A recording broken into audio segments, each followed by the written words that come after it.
Let's go back to 1980s, late 1980s. And Oprah said, I'm gonna make the Oprah show. What do you think about that? Somebody might have said, what's a Oprah? And now there's Oprah show and the Wendy Williams and the Maury. And it's not the name that makes the show. It's the show that makes the name.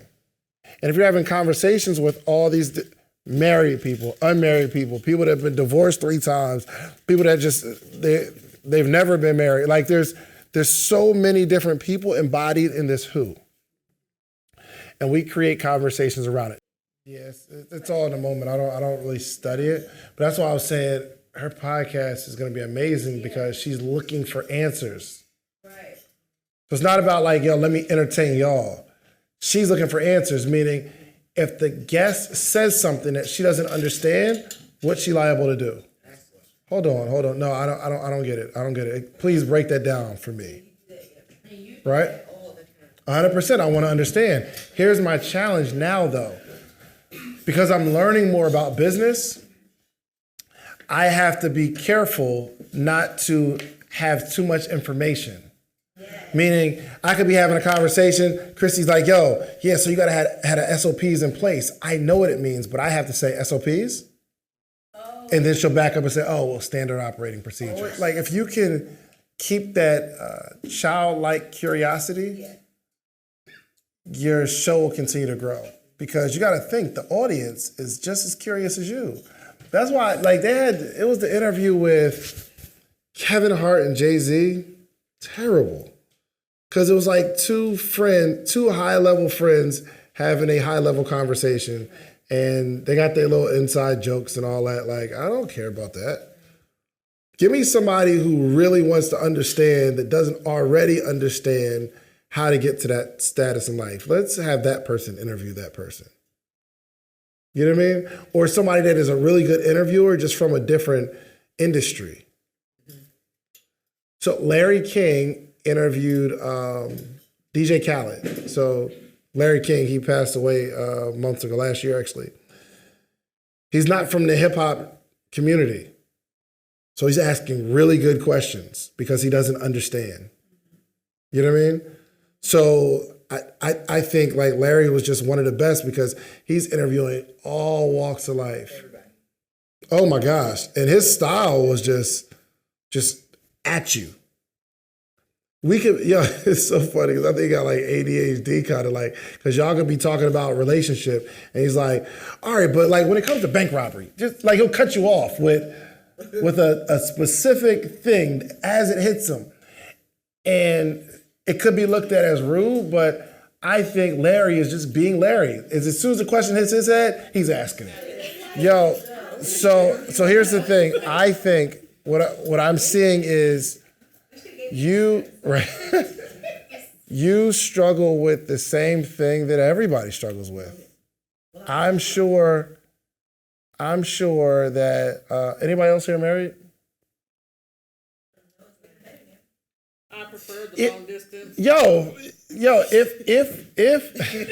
if you could say it out loud, you'd say you can't really make the suggestion. When you said, I'm glad my wife left. I was like, I can't say it out loud. I was like, dang, do I got it? I started Googling because I'm like, that's amazing.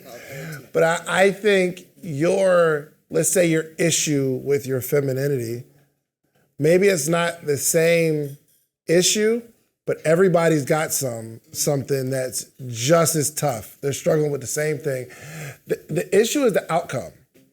Like in your mind, there should be a outcome where I am just wanting to always be around this person and in this dream wedding or marriage that they put on TV, right? But there are some women, they just like their space and they ain't got autism. It's some women that for some reason, they can't control speaking out of emotion. And now that causes separation right? And some people might call that, okay, angry black woman, or that's not feminine. No, it's an issue that we all have an issue that we deal with. So what I do know is that there are a whole lot of who's. There's a whole lot of people that deal with the same thing. And I love that you're coming from a place of curiosity. You're saying, I want to start it because I'm trying to understand. I'm not trying to entertain y'all. I'm trying to understand this thing, which there will be a lot of people that can relate to that because they're trying to understand what their issue is.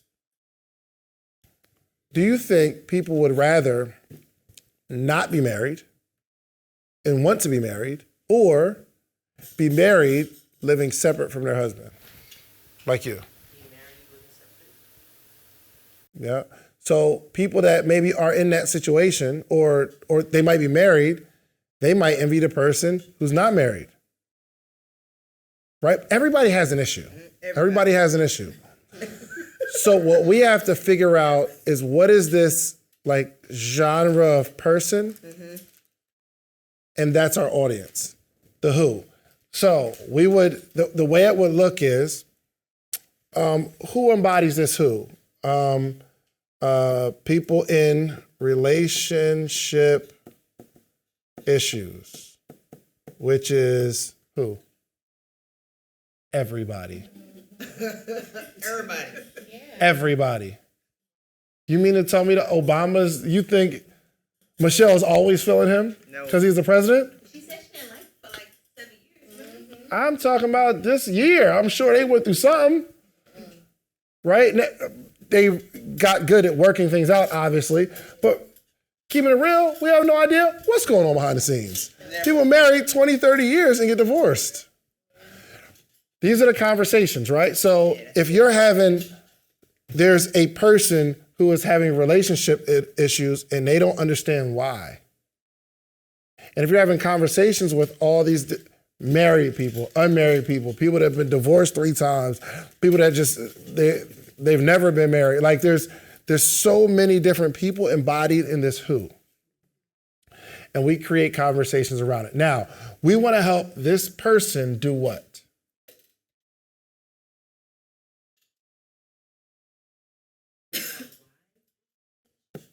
Understand.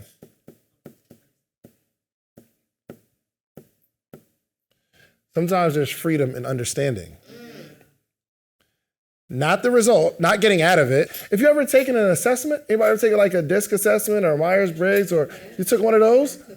How was it when you saw yourself on paper? It's free. Like, ooh, yes. Like me. That's, Wow. Up in your face. oh my gosh. I am on the DISC, high I, but my adaptive is a lower I, it drops.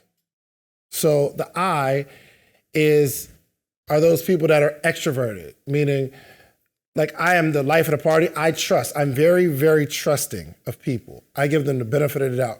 When I meet somebody, I trust you immediately until you give me a reason to not, right? For work or regular? Say it again? You're high for work or regular? Well, it's just my natural behavior. High I, correct. So I love being around people. I'm cool with that, right? But there's another bar that's adaptive. Adaptive means when you're thinking about what you're thinking about, or you're conscious of what's happening, that's when your adaptive kicks in. Meaning, if I have to think too long about a person, I begin to not trust. Got it? That's my adaptive. When I'm thinking about what I'm thinking about. So there are people that are high D, meaning really driving, they go after it. But if they adapt down, that means if they're in an environment where they're not sure of how people are going to take them, they kind of slide back. That's an adaptive trait. High I, super trusting of people. But if I have to really start to consider what's going on and I start thinking too much, I'm going to adapt down, which means this equates to holding grudges. I meet somebody, but if you do something to offend me, I'll never forget it. Because now when I see you, I'm thinking about the thing and now I don't trust you. And I'll hold on to that thing forever. That's why I can just let somebody out of my life, no problem. We could have 20 years in, do something crazy, I'm good. Let it go. When the person showed me my disc assessment and said that to me, I said, whoa, I get it now. I just thought that was the way it was supposed to be, but there was like some freedom and understanding. So if this group of people, it's not like I'm trying to help you fix your issue. I just want to help you understand all of the issues that we all deal with. Every day. Your issue now is, this is the way I am. Whether it's called autism or lupus or anger management or, I don't know, therapy. I don't know what it's called. We all got an issue. Trust me, your issue is no worse and probably better than a lot of people's issues that weren't diagnosed. I'm telling you. But they just don't understand. So if you're helping this audience achieve something, this becomes your mission statement. I help X. I help people who are trying to figure out this relationship thing, get some clarity on who they are as a woman by, interviewing problem havers. I don't know, right? I'm going to interview all these different type of women, and I'm talking about the ones you see that are perfect. I'm talking about the ones that post up a 30-second clip or a motivational caption. I'm going to find out what your issue is and help some people understand how to get free from that. I help X do Y by Z. The way I help this audience accomplish this particular goal is through my podcast. It's through my coaching program. It's through my book. It's through my Z. That make sense? So the Z is the how.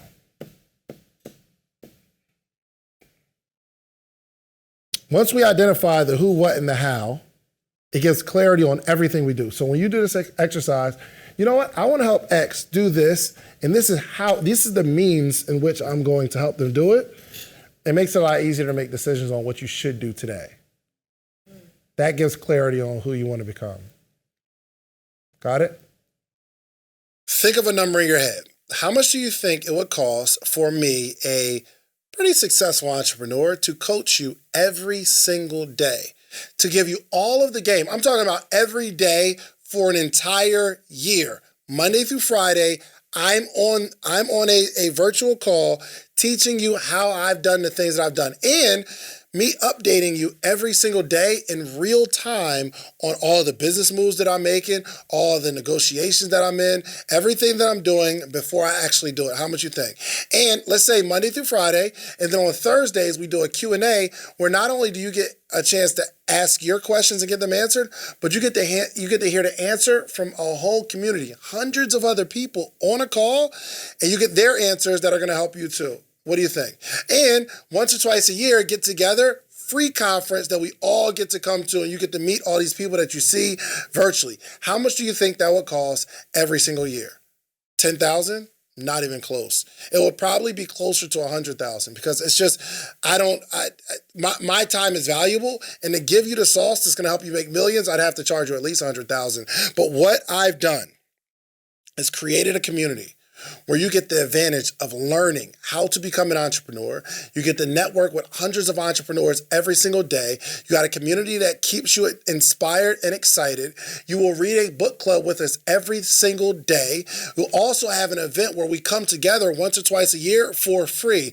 We do all of that for $399 for the year. Go ask somebody. I've got receipts of things that I built over the last decade, okay? I am willing to coach you. $399 for the year. Listen, go to themorningmeetup.com or click the link in this video. Let's get back to the episode, but keep in mind, I want to coach you. Let's get started. I'm telling you, once you do this, it makes life, branding, everything so much easier. Because now you can say, oh, well, I can help X do Y by writing a book. So I think I'll write a book. I think I could really help this group of people accomplish this particular goal with a retreat. And then it starts triggering things because you'll hear, let's say, a Jada Pinkett say something. And you're like, yo, she deals with it too. So when you talk to her, you're like, yo, I help X amount of people. I help this particular person do this, and you said you kind of deal with the same thing, and there's so many people like you. I would love to interview you, specifically on this. I'm telling you, you'll start hearing trigger words in conversations, and you'll say, you deal with it, I need you on my podcast. Got it? How you feel? Breathe in. Breathe out. Man, I love understanding. Let's go here with the questions. Good. I cannot believe it's 2 o'clock. Am I the only one that can't believe it's 2 o'clock? Golly. I got mad stuff to do too, but like I think like the next, like all my boot camps are gonna be this right here because I can really answer your question. How many people got their question answered by somebody else's question? A lot. Yeah, This is amazing. I'm brilliant. This is good. I think I got my question answered, but I just want to know, so how did you come up with the name Social Proof? Somebody else asked me that today. Did you ask me that? She asked me the same question. So me and a friend were going to do a conference together. We opened up a bank account. I put money in. He put money in. We start like planning it. And then one day he calls me and says, hey, I can't do it. And I say, no. He said, yo, man, we can't do this, man, because like I got too much going on. And I'm like, you can't do it. And I understand. But it's getting done. For sure. So, and that's my guy to this day. And I appreciate him. He's like, yo, I put so much on my plate and I will not be able to serve this relationship well. And I'm like, yo, I appreciate it, but I'm gonna move forward. You cool with that? He said, yeah, bet, no problem. So he took his money out that he put in, and it was I just did the conference. He actually came up with the name Social Proof. Well, we were going back and forth on names, and he was like, yo, what about Social Proof? And I was like, ooh, what does that mean? So here's my idea. The reason why I asked you that because I have my name is Elon. It's like Elon Musk, so I have this famous name. Mm-hmm. So I wanted to name it like the Elon Show. Mm-hmm. And I'm like, what do you think about that? I want to be more of a young Oprah Winfrey show. Yeah, I mean, think about this. Let's go back to 1980s, late 1980s. And Oprah said, I'm gonna make the Oprah show. What do you think about that? Somebody might have said, what's a Oprah? And now there's Oprah show and the Wendy Williams and the Maury and yeah, use your name. You have a beautiful name. Use it. And it's not the name that makes the show. It's the show that makes the name. That make sense? Yeah, 100%. Think about this. We're all in a room. And I say, I'm about to build out this retail store. We're going to have everything in it. I'm talking about everything you could think of. And people are going to come to this store to get everything. No one is going to raise their hand. I got the name. Walmart. Nobody's coming up with that. Bless you. Right? Nobody's coming up with that. No, I'm telling you, the name Walmart? You're like, what? What do you mean? So you are going to make the show, not your name. Got it? Good? I'll be looking forward to it. Yeah, Elon. It'd be easy to remember, for sure. Because Elon Musk is wild. He be outside. He's one, I follow like 6 people on Twitter. He's one of them. He's just, yeah.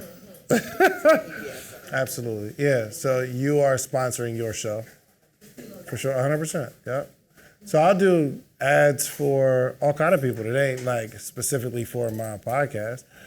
So it doesn't necessarily, the ad doesn't necessarily have to be directly related to the show, as long as the audience will resonate with that particular program, they'll buy it. And George, you just will go viral. Yeah. But like David, this is it. Got it. Say less. I'm about to have Reese do it right now. Oh, That's good. but that is like perfect. I like that. Good job, ladies. That was good. Yes. So this is how we're entering ads right here. So all of these like hash marks are us putting ad slots. Now it doesn't say that YouTube is going to use every ad slot, but you can put it in there this way. Oh, you put your own ad. Yeah, so let me show you. So I can, let's say I want to put an ad right here.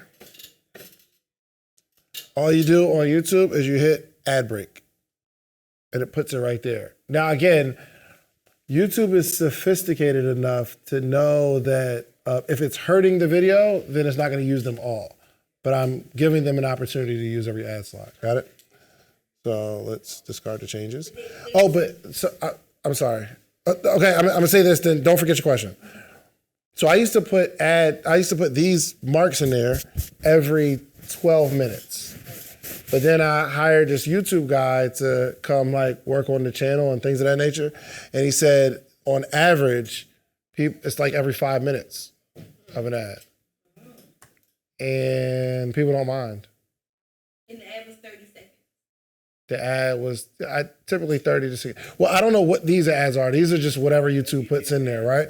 But if I'm shooting an ad, I'm going to do one either pre-roll, meaning right before the episode starts.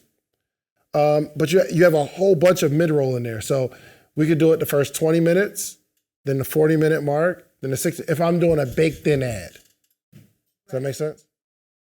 If you like the video that you just watched, click this one. You're going to like this one, maybe even more. Click it right now.